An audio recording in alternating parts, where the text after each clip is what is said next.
കള്ളക്കഥകൾ പറഞ്ഞ് പൈസ ഒട്ടിക്കുന്നതിന്റെ പല വേർഷൻസ് കണ്ടിട്ടുണ്ട്. പക്ഷെ ഇതുപോലെയാണ് ഇതാദ്യം. ഒരാൾ ഇങ്ങനെയൊക്കെ വിശ്വസിക്കുമോ? ഇൻട്രസ്റ്റിംഗ്. എന്താ സംഭവം? കഴിഞ്ഞ ജനുവരി മാസം അവസാനമാണ് ഈ സംഭവങ്ങൾ തുടങ്ങുന്നത്. 67 വയസ്സുള്ള പരാതിക്കാരനായ കോഴിക്കോട് സ്വദേശിയെ രാജസ്ഥാൻ സ്വദേശി അമിത് ജെയിൻ ഫോണിൽ വിളിക്കുന്നു. ഹലോ ചേട്ടാ, കോവിഡ് കാരണം എൻ്റെ ജോലിയൊക്കെ പോയി. ഭാര്യ, അമ്മയും സഹോദരി അടങ്ങുന്ന ഒരു കുടുംബമാണ് ഞങ്ങളുടെ. ഇപ്പൊ കുടുംബം മൊത്തം കടക്കിണിയിലുള്ളത്. എന്തെങ്കിലും പണം തന്നെ ഞങ്ങളെ സഹായിക്കാൻ പറ്റുമോ?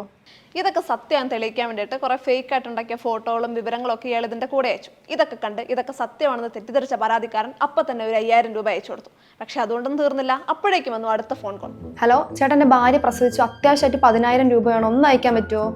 ഇത് കേട്ട പരാതിക്കാരൻ ഒരു 5000 രൂപ കൂടെ അയച്ചു കൊടുത്തു. പക്ഷെ പിന്നീട് ആശുപത്രി ചെലവുകളും കഷ്ടപ്പാടുകളൊക്കെ പറഞ്ഞ് പല തവണയായിട്ട് 1,22,000 രൂപയാണ് പരാതിക്കാരന്റെ കയ്യിൽ നിന്ന് അമിത് ജെയിൻ വാങ്ങിയത്. ഇത് കേട്ട പരാതിക്കാരൻ ആ തുക അടച്ചു. പിന്നെ ഗ്യാസ്, വൈദ്യുതി ചാർജ് ഇതൊക്കെ അടയ്ക്കാൻ സഹായം വേണമെന്ന് പറഞ്ഞപ്പോൾ ഒരു 38,000 രൂപ കൂടെ അയച്ചു കൊടുത്തു. പിന്നെ വന്ന ഫോൺ കോൾ ടൗൺ ഇൻസ്പെക്ടറുടെ ഫോണിൽ നിന്നായിരുന്നു. ഹലോ, അമിത്തിന് ഒരുപാട് കടമുണ്ട്, അതൊന്നും ഇപ്പം അടച്ചില്ലെങ്കിൽ അമിത്തിന് എന്തായാലും ഇപ്പം അറസ്റ്റ് ചെയ്യാൻ പോവാണ്. അപ്പൊ എന്താ ചെയ്യേണ്ടതെന്ന് വെച്ചാൽ നിങ്ങൾ ചെയ്തോളാം. അമിത്തിന്റെ അച്ഛന്റെ പേരിൽ സ്ഥലം ഉണ്ടെന്നും ആ സ്ഥലം വിറ്റ് കഴിഞ്ഞാൽ ഇതുവരെ തന്ന പണമെല്ലാം തിരികെ കൊടുക്കാൻ ആവശ്യമായിട്ടുള്ള പണം ലഭിക്കുമെന്നും ആ സ്ഥലത്ത് താമസിക്കുന്ന അനധികൃത താമസക്കാരെ ഒഴിപ്പിക്കാൻ ടൗൺ ഇൻസ്പെക്ടർ കൂടി സഹായിക്കുമെന്ന് പറഞ്ഞതോടെ ഈ കടങ്ങളെല്ലാം പരാതിക്കാരൻ വീട്ടി. ഇത് കേട്ട പരാതിക്കാരൻ അതിനാവശ്യമായ തുകയും കൊടുത്തു. പിന്നെയും വന്നു തട്ടിപ്പുകാരുടെ ഫോൺ.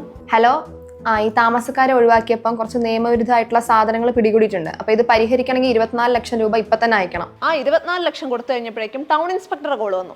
ഹലോ, ഈ താമസ സ്ഥലവുമായി ബന്ധപ്പെട്ട ഒരു സംഘർഷം ഉണ്ടായിട്ടുണ്ട്. അപ്പൊ അതിൻ്റെ അകത്ത് ഒരാൾ മരിക്കുകയും ചെയ്തിട്ടുണ്ട്. 24 ലക്ഷം രൂപ അത് പരിഹരിക്കാൻ വേണ്ടി ആവശ്യമുണ്ട്. ആ 24 ലക്ഷം കൂടെ കൊടുത്തതോടെ ദേ വരുന്നു തട്ടിപ്പുകാരുടെ അടുത്ത കോൾ.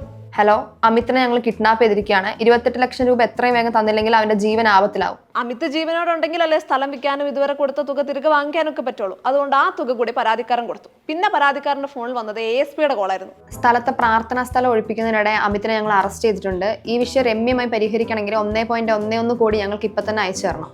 അതും കൊടുത്തു. പിന്നെ വന്നു ടൗൺ ഇൻസ്പെക്ടറുടെ കോൾ. ഹലോ, അമിത്തിന്റെ സഹോദരി തൂങ്ങി മരിച്ചു. ആത്മഹത്യാ ലെറ്റർ നിങ്ങളുടെ പേരുണ്ടല്ലോ. 304 IPC പ്രകാരം കേസ് രജിസ്റ്റർ ചെയ്തിട്ടുണ്ട്. കൂടുതൽ പണം തരുവാണെങ്കിൽ രക്ഷപ്പെടാം. ഇത് കേട്ട് പരിഭ്രാന്തനായ പരാതിക്കാരൻ സ്വർണം പണയം വെച്ചും ബാങ്കിൽ നിന്ന് വായ്പ എടുത്തൊക്കെ ആ തുക കൂടി കൊടുത്തു. അങ്ങനെ ആകെ മൊത്തം 4.08 കോടി രൂപയാണ് ഈ പരാതിക്കാരൻ തട്ടിപ്പുകാർക്ക് കൊടുത്തത്. ഇതിപ്പോ എങ്ങനെയാ പുറത്തു വന്നേ? സാമ്പത്തിക ഇടപാടുകളിലൊക്കെ സംശയം തോന്നിയ ഇയാളുടെ മകൻ ഒരു വിശദമായ അന്വേഷണം നടത്തി. അങ്ങനെയാണ് ഈ തട്ടിപ്പിന്റെ വിവരങ്ങളൊക്കെ പുറത്തു വരുന്നത്.